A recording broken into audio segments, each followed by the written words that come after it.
A visibly angry former Independent Electoral and Boundaries Commission boss, James Oswego, this morning leaving the Ethics and Anti-Corruption Commission headquarters at Integrity Center. Don't push me, I'm going. Okay, don't push me. I'll go. Then go. Yeah, I'll go. There is no single investigation. Sandwiched between law enforcers and EACC officers, he took the opportunity to speak his mind before he was arraigned. I tell again, there is no investigation in this.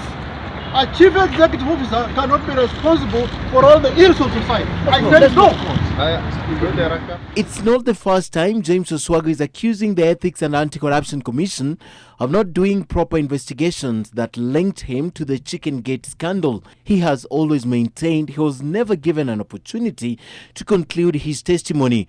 Oswego, the alleged broker at the center of the scandal, Trevy Oyombra, and former ECK officer Hamida Ali Kibwana appeared in court after an early morning arrest at their homes. They denied charges of willfully failing to comply with procurement laws, soliciting and receiving a benefit. They were then released on a 1 million shilling cash bail each. The three are part of a group that is said to be responsible for what is now known as chickengate scandal. They are charged with 12 counts. Oswego is accused of willfully failing to comply with applicable laws relating to management of public property and receiving a benefit.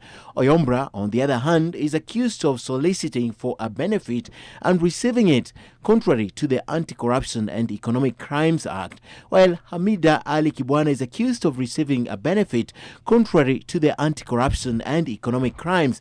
EACC had last year announced the conclusion of investigations into two other contracts of supply of electronic voter identification devices and the procurement of solar lamps. EACC recommended the prosecution of the former IEBC CEO James Oswego, his deputy Wilson Shule, Procurement Manager Willie Kamanga, Finance Director Edward Kenga, and other officers.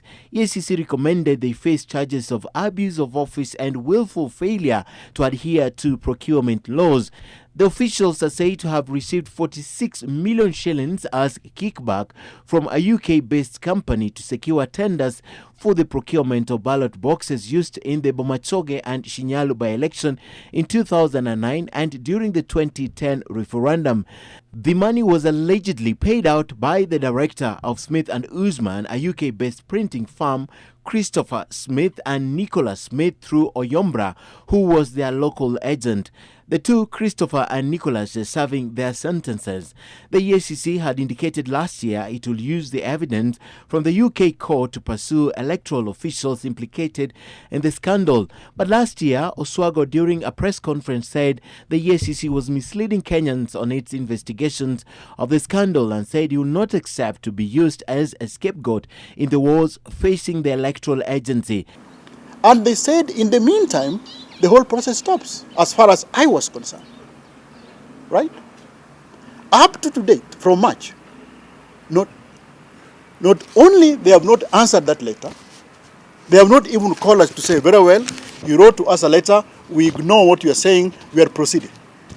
The next thing we are hearing is Oswego is recommended for prosecution.